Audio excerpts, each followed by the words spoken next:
How did you feel when you graduated? I felt excited because I did it, because it was so hard my senior year. I just really wanted to get to the end, and I got to the end. Questions hypothetical. The answers I would like from you are genuine. In college, they tell you, it's not easy out there. I wasn't looking really outside of where I was.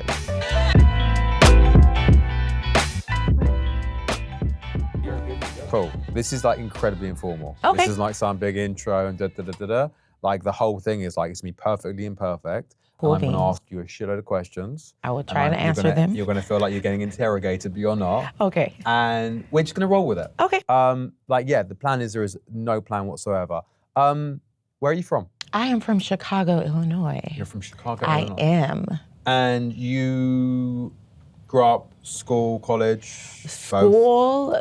in Chicago. When I went to college, I refused to go to school in Chicago. So I was really looking for other options, but I ended up going a 2-hour drive away from Chicago. Because you wanted to get out of it? Because I wanted to get out of the city so bad. It's called DeKalb, Illinois. I went to school in DeKalb, Illinois, at Northern Illinois University. And why did you want to go to college? What was the driver? So to be honest, college was never not an option for me. I always knew I had to go to college. So it was just basically depending on what I wanted to go to college for. And I guess I wasn't one who was I don't want to go to college. I just always knew that was a part of the plan. So it wasn't a big reason. But I did go to NIU for theater. And when you say college wasn't an option for you? Yeah, my parents just instilled in me always that I was going to college. I never thought that I couldn't, if that makes sense. I don't know if I'm making sense right now. You're making total sense. Okay, yeah. I always, and no one ever graduated, except for my dad, but on my mom's side of the family, no one graduated from college.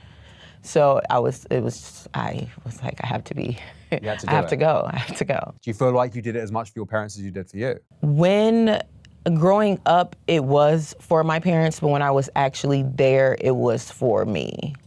It was for me. Once I got there and I realized oh, this is a whole new world I really know nothing about, it was for me at that point. And you were there for 3 years or 4 years? 4. Did you enjoy it?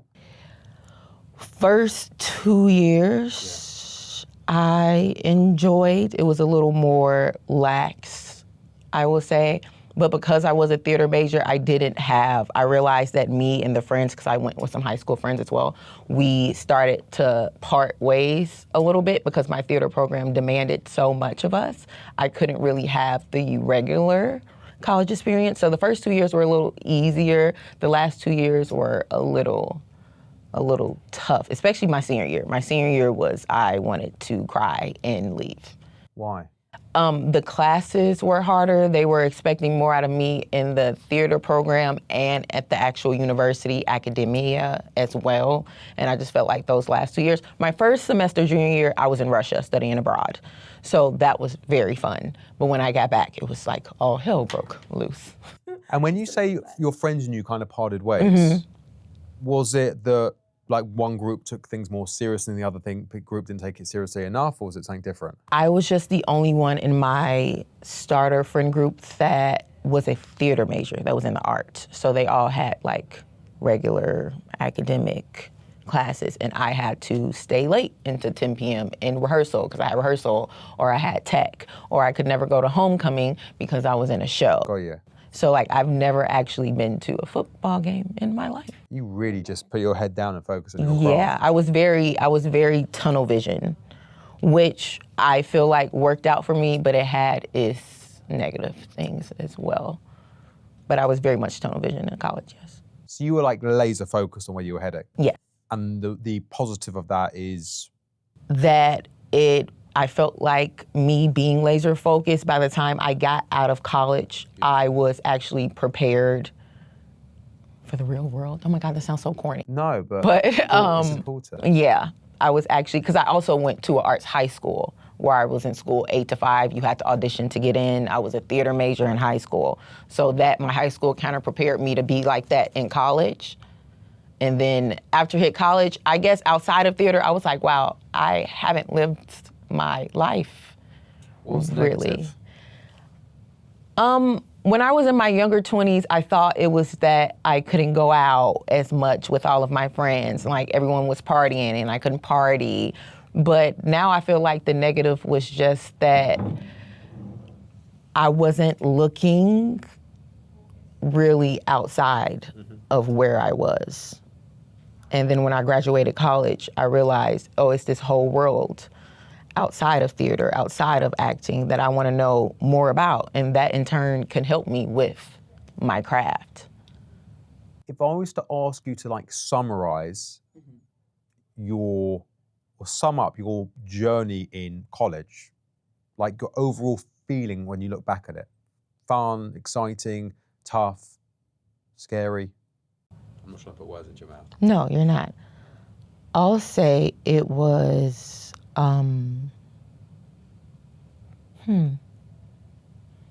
it was fun and it was tough and it was scary. I think it's all of the feelings that I can think of like in one, but the people there, I feel like because you're going through this kind of similar experience, you have something to lean on, whether or not the world's kicking my, can I say ass? Okay. You can say whatever the fuck you want. Great, thank you. Thank you for the world kicking my ass. It wasn't just kicking my ass. It was everybody around me. So I feel like we had that to lean on each other for, so that made it easier. I feel like the community I had in my theater friends, and even the ones outside of theater, it made it a better experience. Would I repeat college? And do I think about college and I'm like, oh, I want to go back? No. Nothing but Russia. Russia is the only thing that I really, really, really, really loved. And the training that I got, but I'm done with that part of my life for sure. If I met you the day you started in college, I asked you what your dream was, what Taylor's dream was that day, what would you have told me? For college or for life? For life. Oh God, I probably would have said to be a well-known actress. And if I had that same conversation with you the day you graduated, I asked you what your dream for the future is, what your dreams are, what would you say?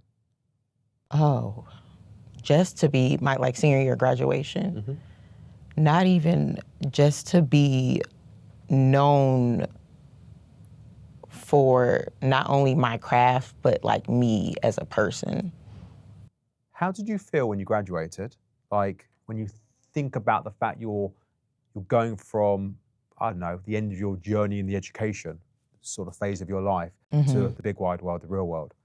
How did you feel? I felt excited because I did it. Yeah. So it was like this excitement, like, oh my God, I did it. Like, I fucking did it. Because it was so hard my senior year. I just really wanted to get to the end, and I got to the end. But after that feeling was over was the most interesting part to me, because now I'm like, okay, I lined everything up for myself. Like, I got my agent, I'm working on management, I have classes, I have theaters interested in me. But then it was just like, but what do I do now outside of that? Because that was the first time that I realized that I didn't have school to lean back on. Like, I didn't have a schedule. I didn't have everything now was gonna be dependent on me. I'm like, what am I gonna do for an actual job? What am I gonna do for outside of theater? Because it was the first time I was outside of the school system. And I feel like that hit me then, because I went straight through. I didn't take any pauses. I just went straight through all of my years in school. Was it tough? It was, because then I realized that I had to get a regular job and I didn't necessarily want to work. Yeah. And once I did that, I think I started serving. I started off at Chili's or something. And then I started to use my connections, because I wasn't particularly happy with serving and then going to rehearsal. And I was just like, I'd rather my job be something in the arts, whether it's something, at least it's something that I still love to do. And then that's how I got into TAing and teaching, and I started teaching the arts. So I started doing that.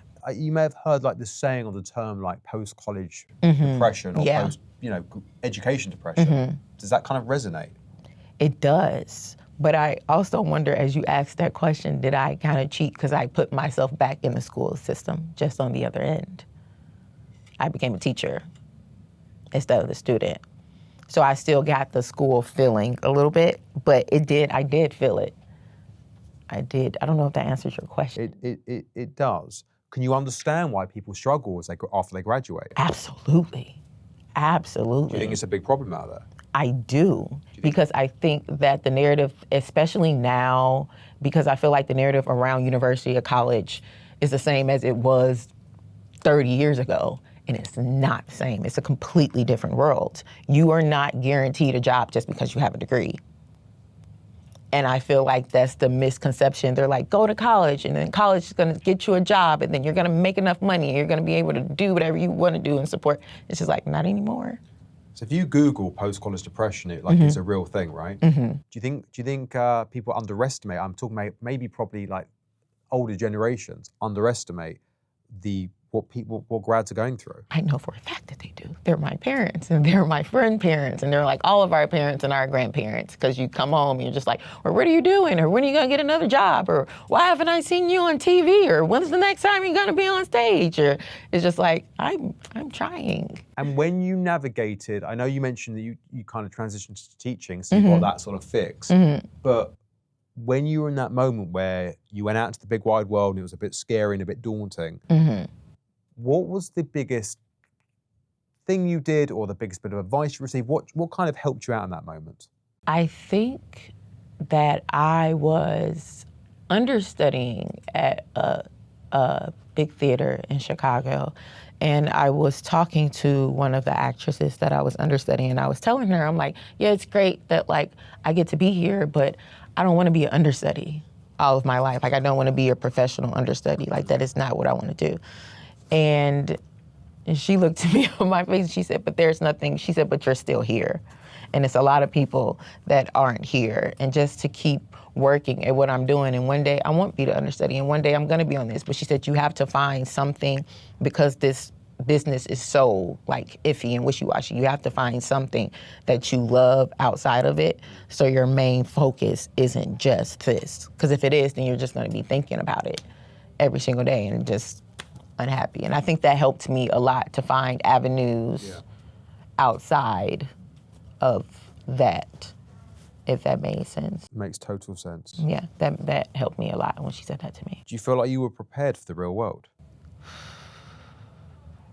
In some aspects, yes, but in some, no. Because I feel like you hearing it in college, like they tell you, it's not easy out there, and you're gonna, to experience it is a completely different feeling to me. Like, you can hear stuff. Like, it's kind of like how you tell kids when they're little, like, don't rush to grow up.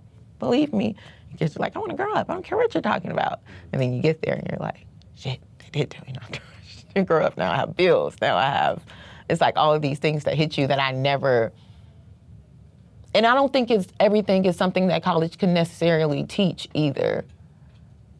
So that's what I'm saying. You can't learn everything in college. So when people have this, it's some life shit that college just can't teach Do you. you think there are some life things that it would be great if we were taught before we went out into the real world? Yes. Like what?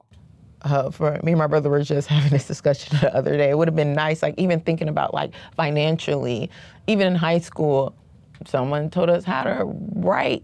Like, I think we went over like writing checks. Like, it's the simplest thing, like write a check, or like how to save your money, not always doing A squared plus B squared equals C squared. Because some of that shit, if you're not gonna be a mathematician, you just don't need.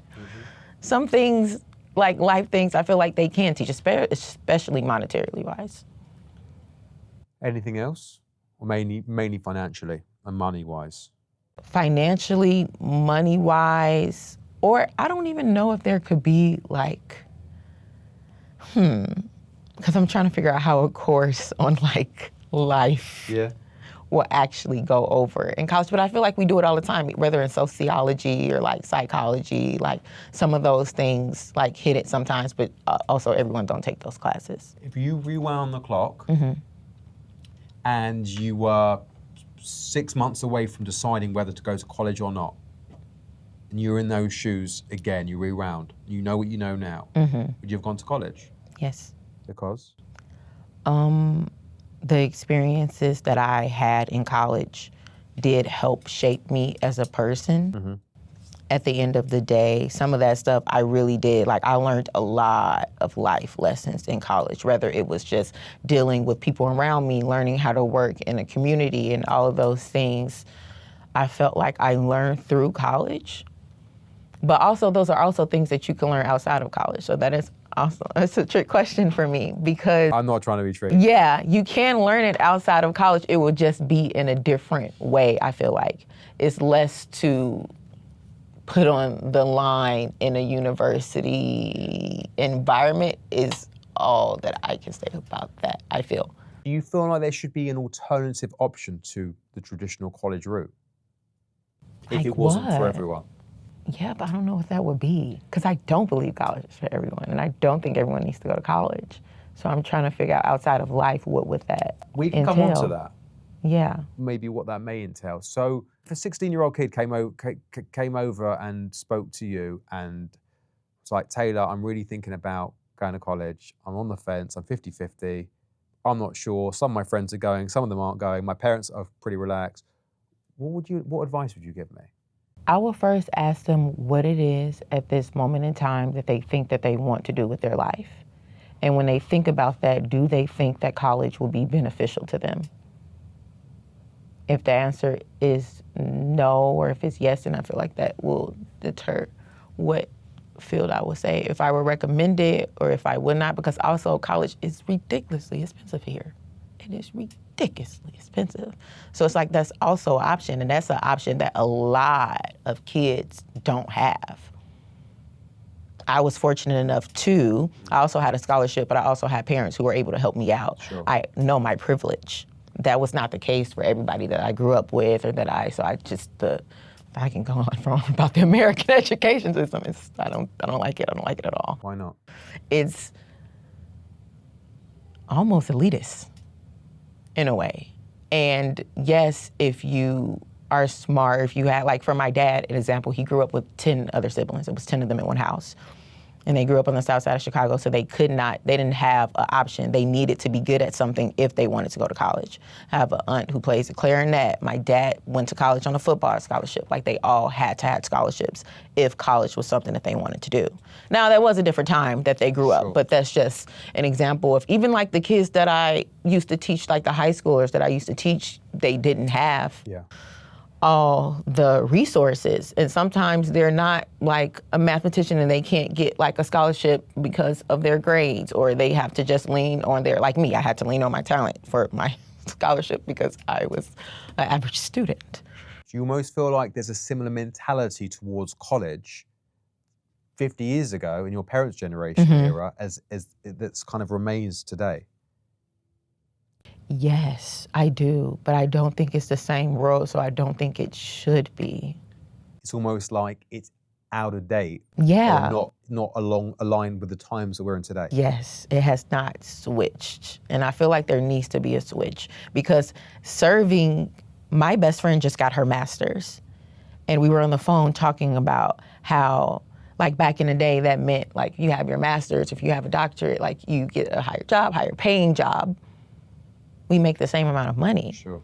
And I serve in a restaurant and she has her master's degree. Do you think you need to succeed or nail college in order to succeed in the real world? Absolutely not. And there are multiple examples in the world of that. I don't think so. No. You're a teacher, right? Yes. You enjoy it? What? Yes. What do you teach? Theater. And why do you enjoy it? I like the feeling of seeing a student get it, or I like the feeling of seeing someone fall in love with something for the first time, which is why I like teaching teenagers. You talk about the parents, you get to meet these parents. Yeah. From your findings, what would you say would be, if I was to ask you to describe parents' biggest concerns or fears or worries for their kids, your students, what would they be? Usually it's questions like, because it was at an art school. So it's like, you have those stage bombs. It's like, is my kid really good enough to make it? Or it's just like, this is just a phase for her. This is not anything serious that they're gonna do. So I also see like the parents that like don't believe in art itself, which is interesting because then you also see it reflect on the kids as well. Whatever type of parent they have, I realize how it reflects. Is there an element there where you almost feel like the parents aren't fully supporting their kid's goal or dream? Yeah, there's some. Is that sad to see sometimes? It's very sad to see. It's very sad to see because I was also that kid. So I don't like I had support. My parents support me, but I had to earn it. It was not automatically given. So I had to be like, Mom, I want to act. I haven't ever seen you act before. Why would I drive you all the way to audition for this school and I've never seen you act? What do you have to do? I have to do a monologue. Okay, do it right now. I literally had to do a monologue in front of my mother, like she was an acting judge or something, like she knew what good acting was.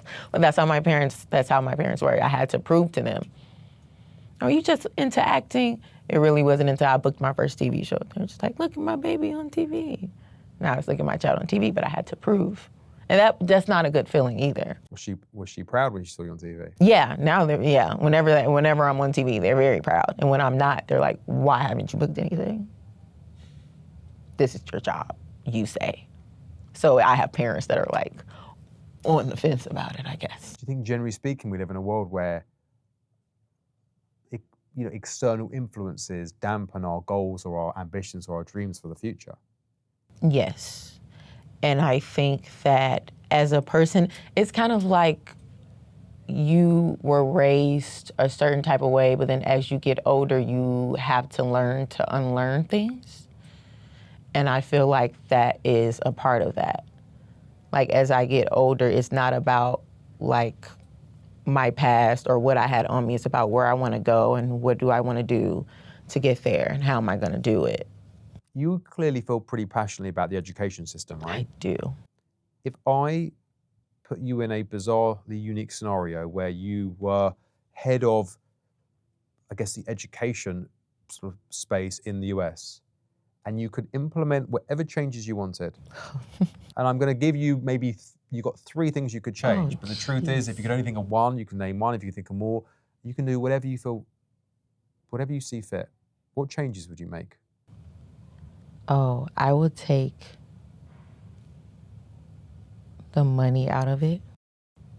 Which it's like, I understand why we need money. We need money for books, we need money, but you're hypothetical. No, the question is hypothetical. The answers I would like from you are genuine, like real. Okay. You know, by the way, what you just said about money, I think a genuine, sensible answer, which mixes realism with your answer, is just make it more affordable. Yeah. Yeah. So I will make it more affordable.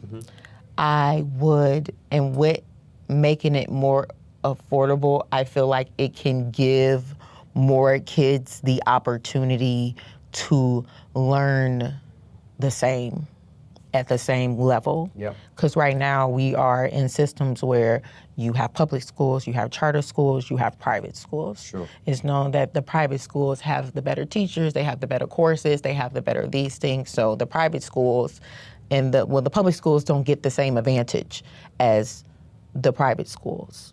I will take away that advantage somehow and try to make it an even playing field. Yep. Because right now it is not an even playing field.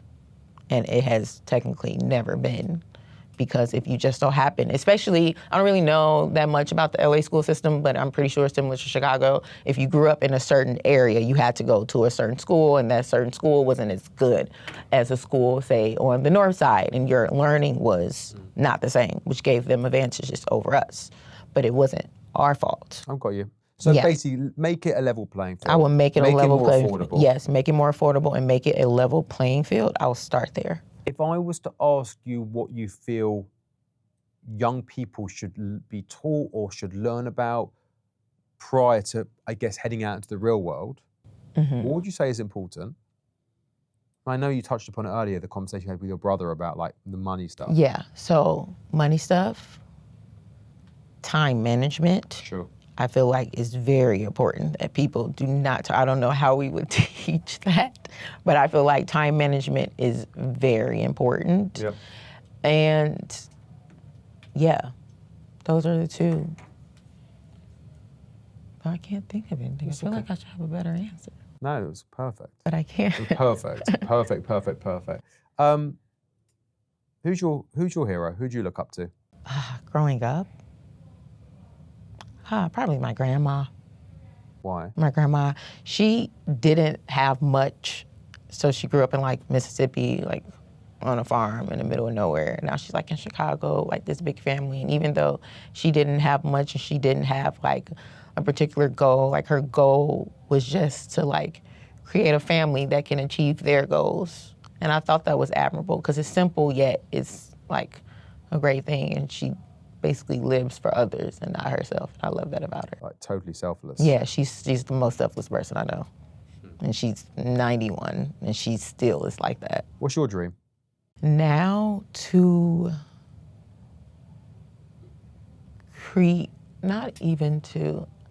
I honestly, at this point in my life, just want to help and try to make changes anywhere that I go. And I would like to use my creative avenue to do that. Mm-hmm. But if I don't end up acting, if I end up just like writing scripts or being behind the scenes, like I feel like I will be okay with that at this point. As long as I am a part of a change, I feel like I can live okay. What's your biggest fear? Being useless. I don't want to be useless. Tell us how my grandma is my biggest thing. Disappointing. Yeah, like supporting. I just want to be here to support something bigger than me. So if I feel useless, I don't like that at all. That scares me. If I feel like I'm not doing anything anywhere. So almost being in service to others, helping others, contributing elsewhere. Yeah. Because of that example your grandmother showed you. That's why I think it's funny. It just came back to that because I never thought about how that came back to my grandma. But yeah, I guess I'm like that too. What's the best bit of advice you've ever received? Do everything with love. One of my Russian teachers told me that. And they also, that and don't be as scared to like just fully jump. I've been told I was a toe dipper and I never just fully jump in the water. I'm very caution person and sometimes I need to just. Why do you think it's important to jump? Because you never know. You never know. And sometimes I feel like, especially me, I live my life like, I know if I do that, I know it's gonna happen. And that's not true. I don't know. I'm not all-knowing. I don't know. If I was to ask you what 3 attributes or qualities or skills are required in order to succeed out in the world, what would you say they are? In my opinion, I feel like it's being like your true self. It's being like genuine. I don't know if that like comes with the first one. And truly going after what you believe in with everything you got. Like if you truly go after it, I feel like that is. Great answer. You're standing there in front of 200 kids in college on their graduation day, and you've got one bit of advice to give them. Oh, jeez. What'd you say to them? I'm so not a public speaker. I would probably be scared to get on the mic. To 100 people on the stand in college. I don't know. At the end of the day, it doesn't matter what you think the world perceives of you or what you think the world wants out of you. At the end of the day, all that matters is what you want out of you and how you perceive yourself. And when you sit down and you with yourself at night and you think, what are your thoughts and what do you want to do? And how do you want to go about it?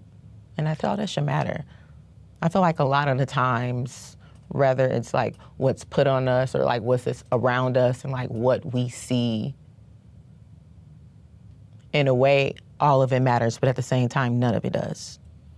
It's almost like, don't worry about all the external stuff. People's opinions, the noise, other people's views. It's all about you and what you think of you. Yeah. You focusing on you.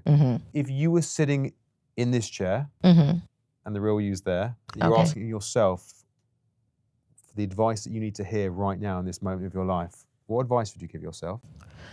That's such an interesting question. If I were you and I'm me hearing what I ask. You're asking yourself, basically, what advice do I need, Taylor? What answer are you giving yourself? Every advice I give everything else. Everybody else, I try to follow it every day myself because I'm still not there. I want to be there, but I'm still not there. I still need to not focus on, I still do think too much about what others think, and I'm still not fully there. I want to be there though. So I think I still do need that advice because I'm not. I try. So I left school and I won't give you the whole background story, but high level, I left school at 16. Okay. Because I failed school so miserably that going to college and university was not an option for me. Yeah. And I didn't know what I wanted to do, but I just knew I wanted to find a way of succeeding out in the real world. And I found a mentor. This guy was like a very successful guy in his mid-50s, kind of like took me under his wing for no apparent reason. Okay. And he just wanted to help me. Oh, wow. There's reasons as to why he was keen to help, relating to his own story, but he basically mentored and guided me. And to cut a very long story short, I had great success in real estate in central London. And this guy completely transformed my life. Yeah. And he kind of just taught me all the things that school never taught me. And college wasn't teaching my friends who went to college at the time either.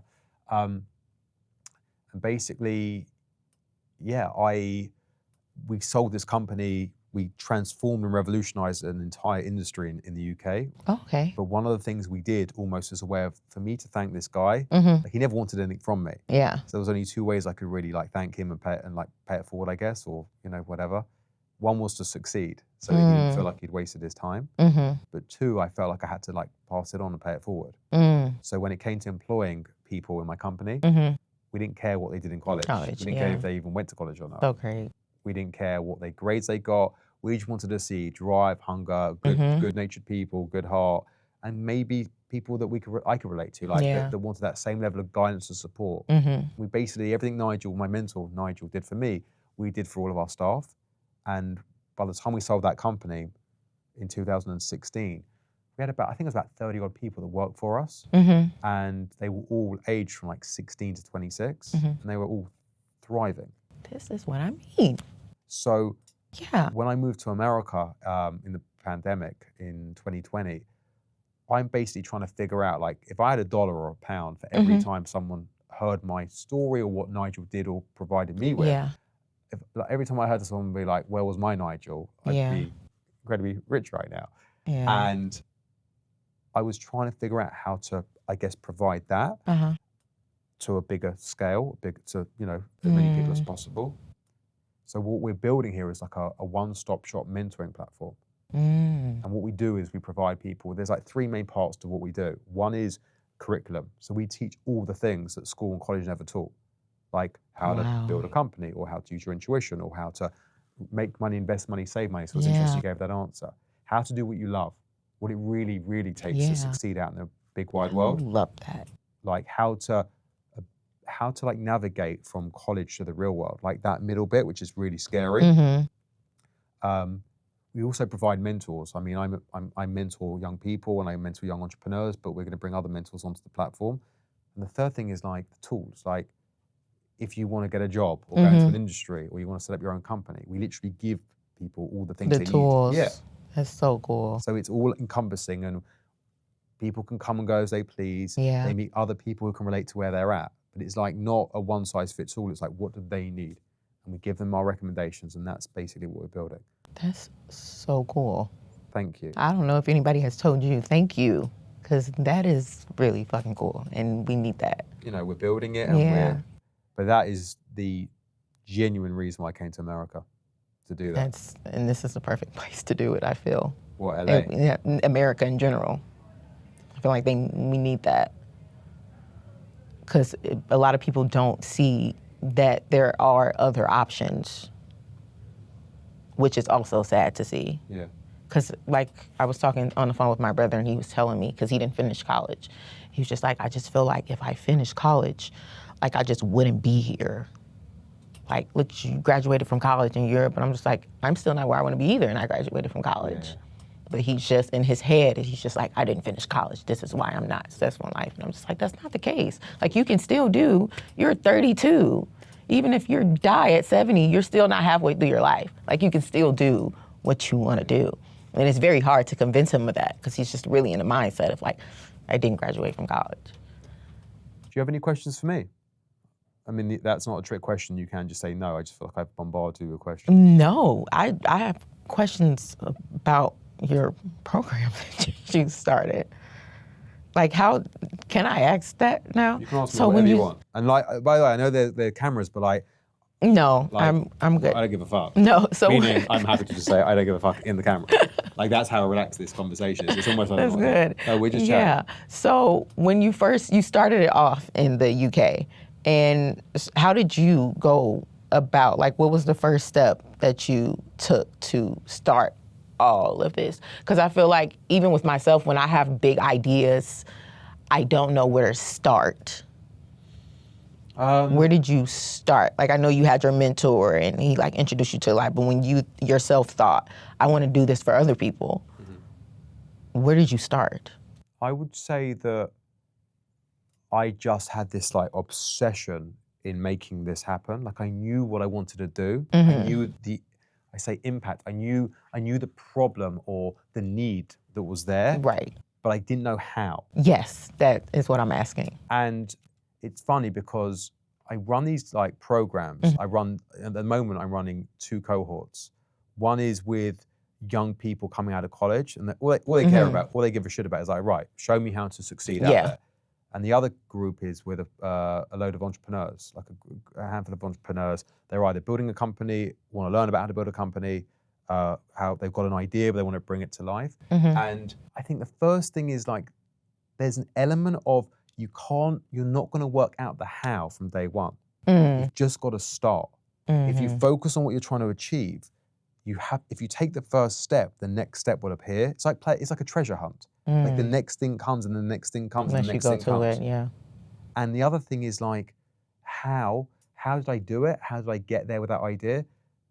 I failed or fucked up or made mistakes or taken the wrong turn 3, 4, 5 times. But it's because I've made those mistakes that it's got me closer to the right direction.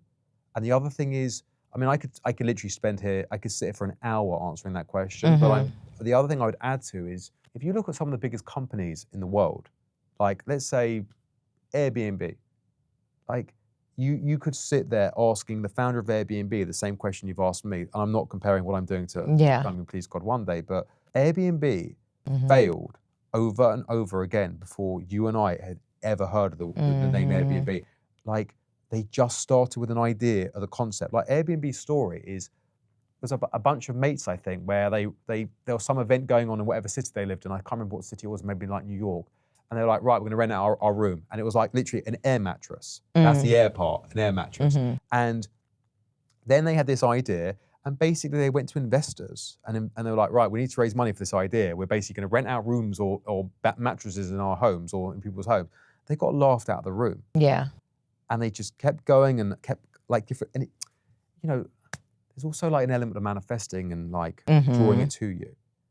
But if you have an idea or something you want to figure out, like if you put your energy on that thing, you're going to literally like draw the scenarios and the ideas and the conversations and the people to you. But you've got to be willing to persevere with it. I like that. That was great. Yeah, thank you so much. It was great talking to you. I put a couple ideas in my head.